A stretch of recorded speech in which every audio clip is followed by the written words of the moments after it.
watching Friday Night Football From Local 3 Sports, this is Friday Night Football with Ben Bobick, Samantha Cassano, and Greg Glover. Friday Night Football is brought to you by Food City, proudly featuring the certified Angus beef brand, the best Angus beef available. And Sonic, this is how we Sonic. And now, Friday Night Football. Welcome to the most must-see high school football show in the Tennessee Valley. Welcome to Friday Night Football on Local 3. Late October ball where the temperatures start to drop, but the competition only heats on up. Champions are molded and crowned as region titles are either decided or up for grabs. And it's why we're starting, as always, with our Game of the Week. It's time for the Friday Night Football Game of the Week, sponsored by Warren & Griffin, your local five-star law firm, supporting high school football for decades in Chattanooga and North Georgia.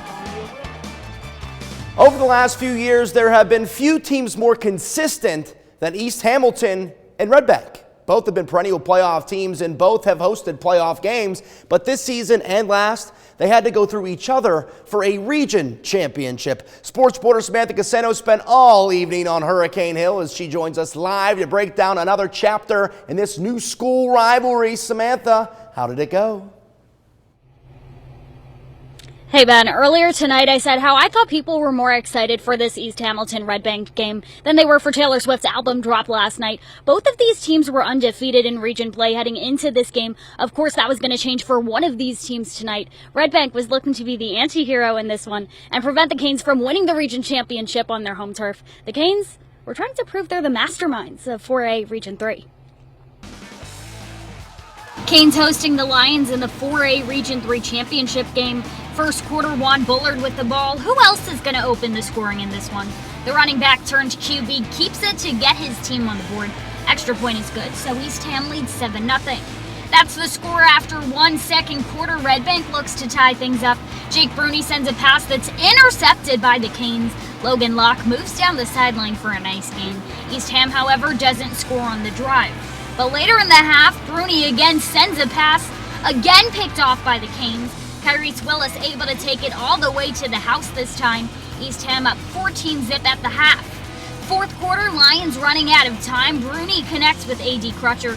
He airs it out, but it's intercepted again by the Hurricanes. David Cole grabs it. We talk about the Red Bank defense a lot, but it was East Hamilton's defense in the spotlight tonight. The Hurricanes shut out the Lions 14-0. The 4A Region 3 crown belongs to East Hamilton High School. Man, I'm just very proud of our coaches tonight. Our defensive coaches put our kids in great position to play, and the kids came out and played with a lot of heart tonight, and left it all on the field. It means a lot. Like, we did it for the community, we did it for our families, but we definitely did it for ourselves too, to prove the point.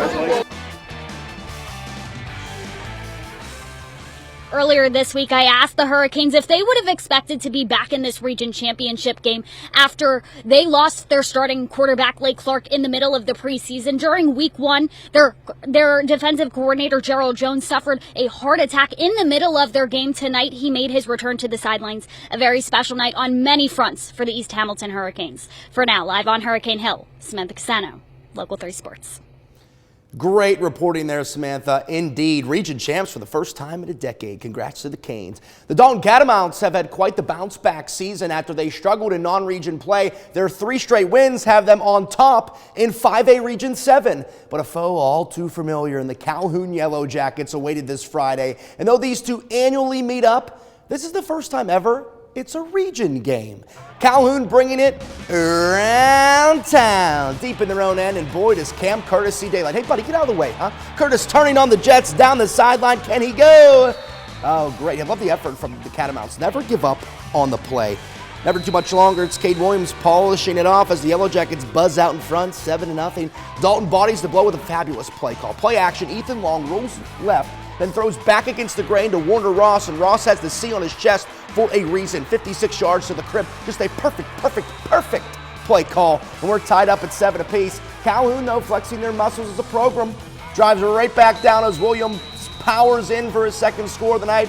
Jackets hand Dalton their first region loss of the season, 28-13 at Calhoun Field in East Ridge. The Pioneers hosting Chattanooga Central in region play. The Pounders have their eyes on the playoffs, but the Pioneers did not care. Ronye Watson wants a deep ball, but Kadeon Harris says, not tonight, son. Harris with the pick, and he returns this deep into Pounders territory. East Ridge takes over, and this Kadeon Harris kid put on a show tonight. The junior wide open, and Deuce says, Deuces, touchdown Harris as the Pioneers come within a score. We may change the show's name to the Kadeon Harris Show. East Ridge going deep to him again, and he mosses not one, but two Central defenders to come down with it.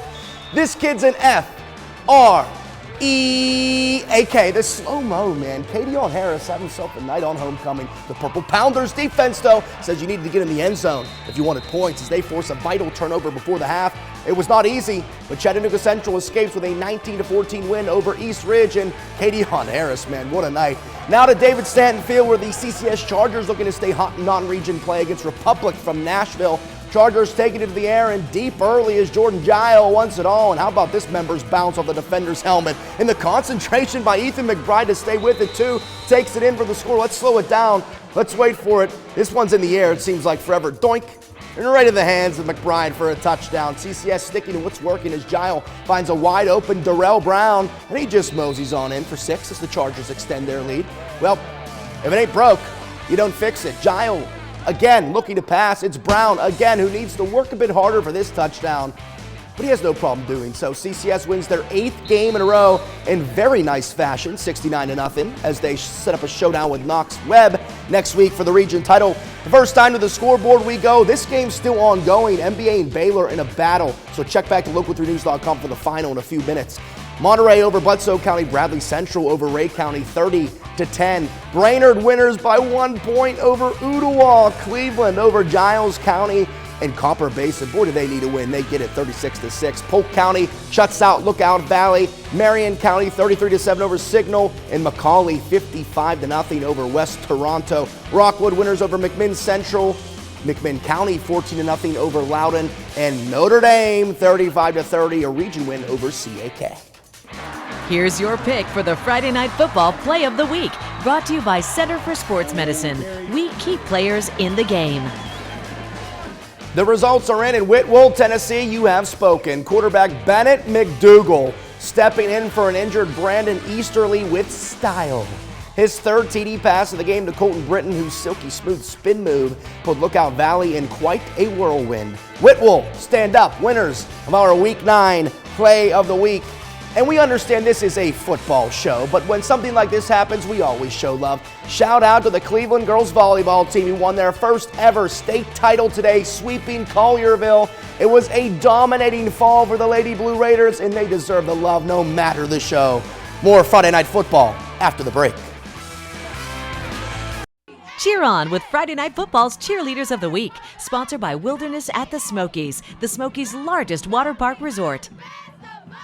Jack your hands on this side, yeah, black. Right here, black. Jack your hands on this side, yeah, go. Go. Jack your hands on this side, yeah, black. Let's hear it. Black. Jack your hands. After one of the hottest starts in program history, the Heritage Generals faced a bit of reality 2 weeks ago against Cedartown. Tonight, they traveled to Tunnel Hill, where the Northwest Whitfield Bruins, also with just one region loss, look to keep the serving of L's hot for the Generals. And boy, did they have all the stars out tonight in Tunnel Hill. Spider-Man bringing the team out, even the NWO flag. No sign of Hollywood Hulk Hogan, though. What a shame.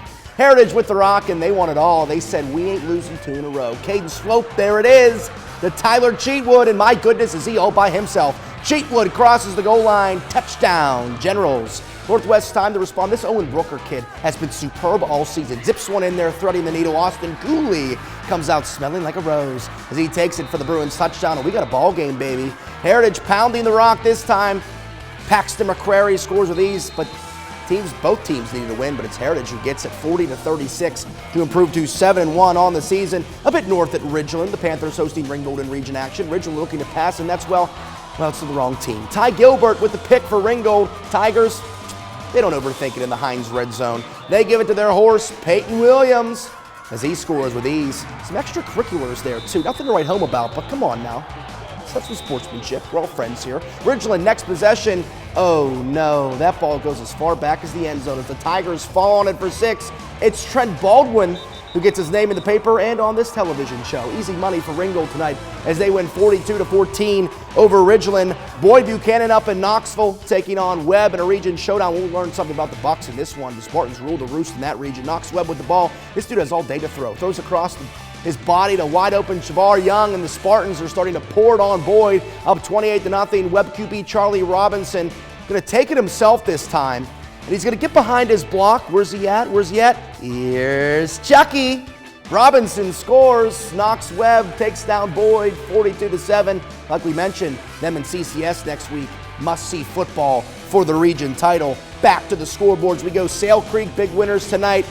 Sequatchie County 31-13 over Whitfield. SBA a region win 20-3 over Knoxville Grace. Upperman 24-17 over Walker Valley. Down to Georgia, Christian Heritage big winners tonight. Dade County 33-7 over Chattooga. Coala Creek extending that school record 14-10.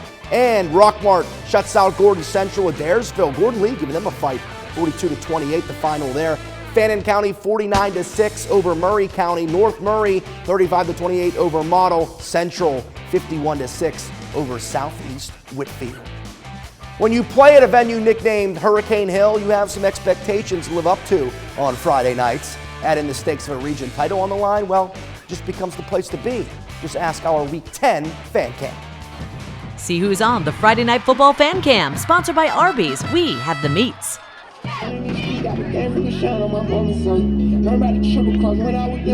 You're watching Friday Night Football on Local 3 News. Yeah.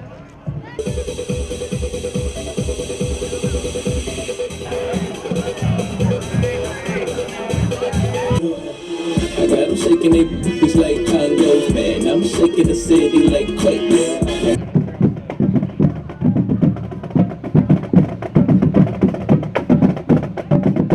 It's time now to strike up the Friday Night Football Band of the Week with Greg Glover. Cartwright County on a road game here. They look great up in the stands. I'm going to introduce you to the drum majors because we stare at their backs the whole time while we're shooting them here. What's your name? Chloe Smith. Alyssa Barnes. Jaden LaHaas. And this band has a name as well. What's the name of your band? Greg County Golden Eagle Marching Band. Golden Eagle Marching Band. If you didn't get that, they're going to do a little tune for you here because Ray County is this week's your Band of the Week.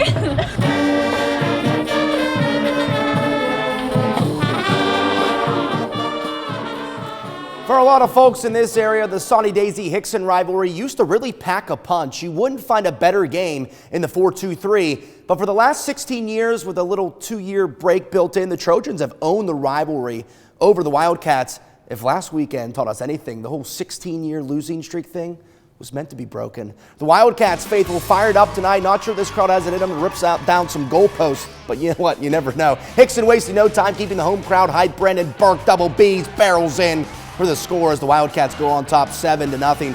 Soddy Daisy's turn, and buckle up for this ride, my friends. Slater Hickman to Brady Stack, who makes a great catch here across the middle. Stack cuts inside, absorbs a hit here, goes the other way, breaks another tackle, spins while he does, cuts back again, and finds the end zone. I mean, that's a football play from a football guy in Brady Stack. My goodness, kid, good for you. Hickman just going to take himself this time as he puts the Trojans on top, but streaks are meant to be broken for the first time in 16 years. Hixson takes down Soddy Daisy 21-14 to get back above 500. Now to Alcoa, where the undefeated Tyner Rams are in town with a major non-region test against the perennial powerhouse that is the Tornadoes. Alcoa with the ball as they take it to the air. You don't see Tyner letting up too many points these days. They do tonight as it's Luke Cannon who scores. Rams are moving the ball well, though, deep in Tornadoes territory here on 4th down. They look to get it out wide. Alcoa sniffs that out.